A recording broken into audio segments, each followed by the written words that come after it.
Hi guys. Just to follow on what was said before, we're going to see, now we've seen how Spark works and how what's deep learning under the hood. We'll try to see how we can leverage a Spark cluster, in order to build, to train a model, to train a deep, a convolutional neural network model, to do something like image recognition or sound recognition. So I'm Vincent. I've been playing with AWS, Scala, and Spark for more or less 3 years now. I have a deep interest in artificial intelligence and data analysis. But I'm a big geek, mostly. So I'm not really a scientist, more an engineer. And I'll try to show you how it works under the hood. So deep learning, as we've seen, is based on convolutional neural networks.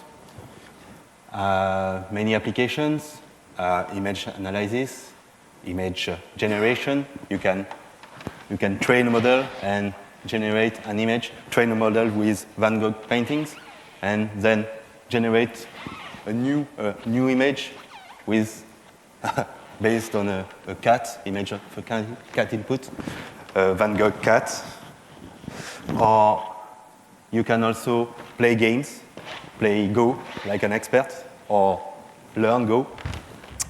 So right now, we are still discovering a lot of application. We don't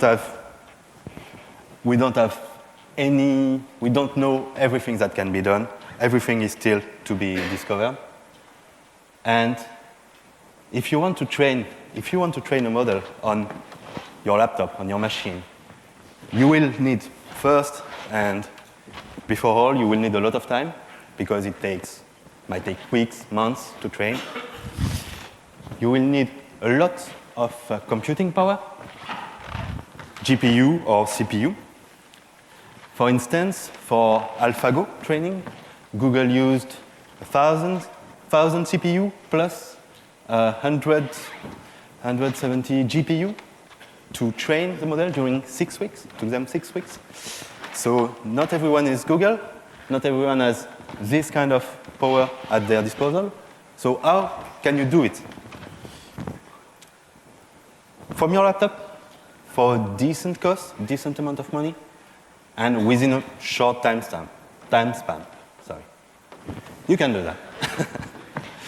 But if you're not afraid of burning out your laptop, that's possible. If you have a high-end laptop with a GPU card or even multiple GPU cards, but it will still be very slow. So what you can do now that you've seen Spark and what deep learning is that you can distribute the training of your model over a cluster, over a Spark cluster, for instance. And how would you do that? So Spark, as we've seen with Ferran, Spark allows you to distribute your training, your computation over multiple machines, multiple resources, and you will need a cluster of servers. And conveniently, there's Amazon Web Services, or AWS, that has GPU instances, so GPU servers, which you can span on demand. If you want to train your model, you can, let's say, span a cluster of 5 machines, 6 machines, and it's about 2 to 3 times cheaper than regular instances. It's about $1 per hour. So if you consider the cost of a typical graphic card, which would be thousands of euros, you can already have like 10 machines for 100 hours, which is still decent compared to the hardware cost. Well, with one instance, you will have 4 GPUs, 32 CPUs, a bit of memory, a bit of SSD storage for $1. That's not bad. Bit of disclaimer, I don't work for Amazon, for AWS. They were here yesterday. I'm independent. But it's still good stuff. And on this cluster, well, currently, we'll try to run some deep learning framework on the instance to parallelize. And what do we have? There's TensorFlow from Google. There's Caffe from Berkeley. Torch, maintained by Facebook DeepMind engineers. And many more. New frameworks pop up nearly every month.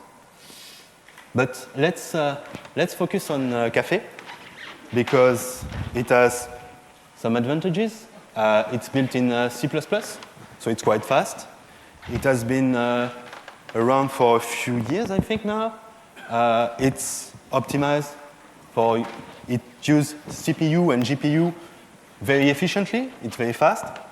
And you have good documentation, nice community, and a lot of existing models and examples of training deep learning.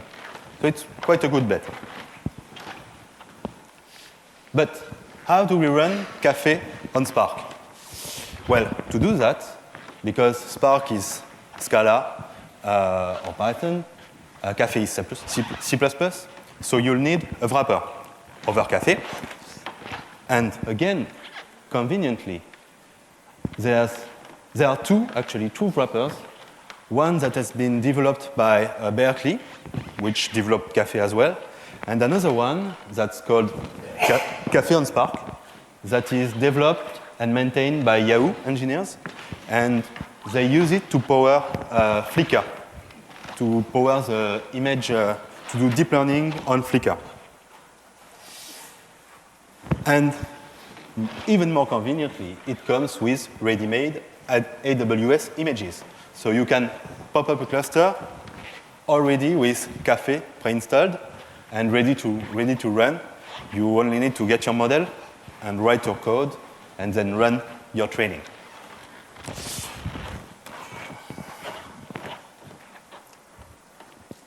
So now we are available to run Caffe on a cluster. We can run it on a dedicated cluster or on an existing cluster with other Spark jobs.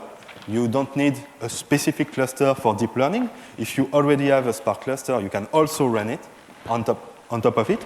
You can run also many deep learning jobs at the same time if you have sufficient resources.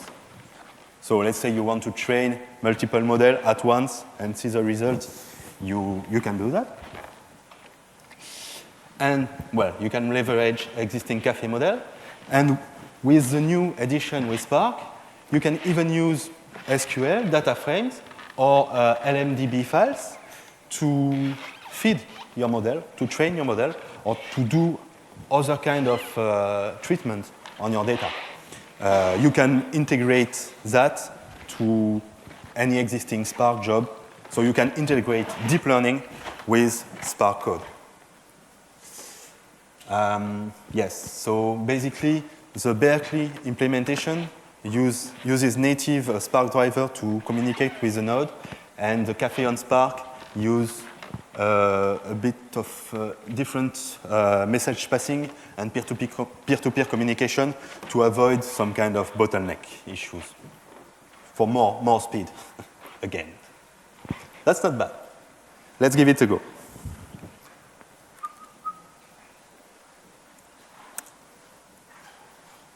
Okay, so I run the training on a small data set, and while it's running, I'll just explain what it's doing. So I'll just use a small example that's bundled with Caffe on Spark, which is training, which is classifying handwritten digits. So this is a fairly common example you will find with any deep learning framework, deep learning tutorial. Basically, what it's doing is that it takes, I think it's 10,000, well, a huge data set of digits, about 10,000 to 60,000 handwritten digits, and try to say, okay, is this a 0, 1 to 9? And as we've seen, what it's doing is that it's trying to infer features, it's trying to infer shape from the written digits. So for instance, the 5, it's trying to learn what's a 5, what shape, what curve compose a 5. Under the hood, if we take the same neural network schema, we have an input, the digits, then we have what's called feature extraction with convolution and with many hidden layers. And then you have, in the end, classification to classify what has been learned as a digit. So is it a 0, 1, again, until 9. Up? No, sorry. So, do we have some results? So it's still running. What you may be able to see, if it's not too fast, is that basically it's splitting the treatment, and it's splitting the data set into mini batches, and then broadcasting those mini batches to the cluster, to the node, to the slave node. So the master server is broadcasting this mini batch to the slave node that do the actual computation on the weight of the network, and then return a result for this mini batch. And the master node adjusts the weight given the result of the slave nodes. So it's running. It should take about 1 or 2 minutes. And then we can see what we've learned from this model.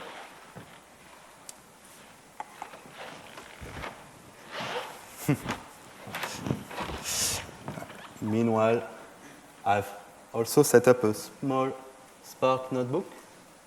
Just the same thing. You can also train your deep learning model within Spark just by using the Café on Spark library.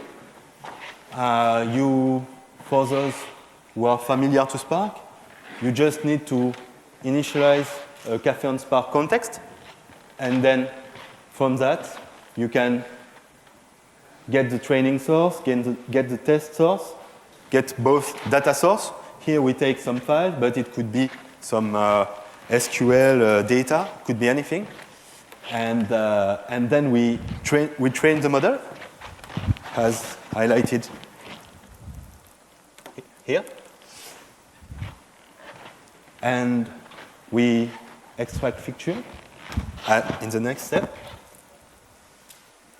And in the end, we use MLlib, which is a Spark machine learning library to do some logistic regression on the result. Just here, with label and features.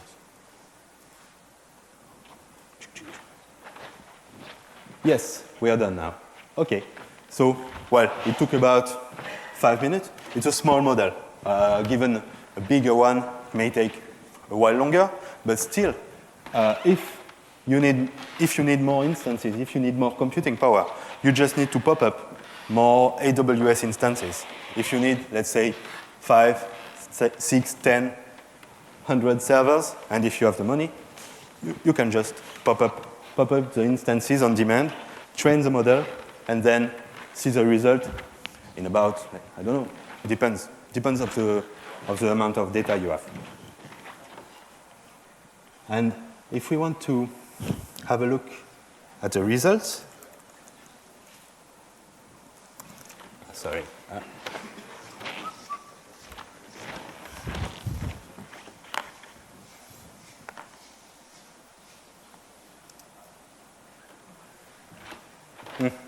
So this is basically while it's training the model, it's also doing some tests.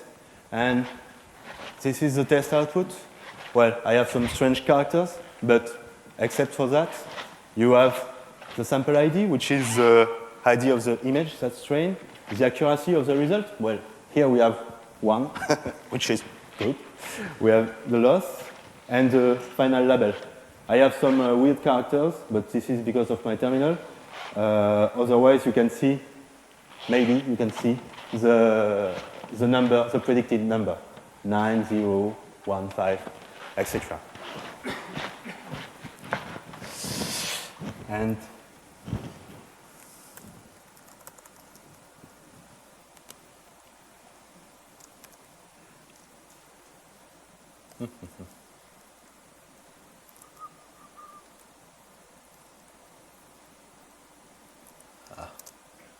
not sure it's that one. Yeah, that one. So you can see it puts the output in a specific folder. You can put it on the server, you can put it on S3, you can send it by email if you want. You can do whatever you want, and then it's saving the model, the resulting model, the results, and the test data. So you can try to debug.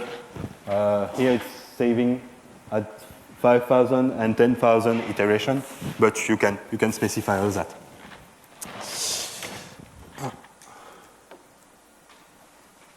Okay. That's it.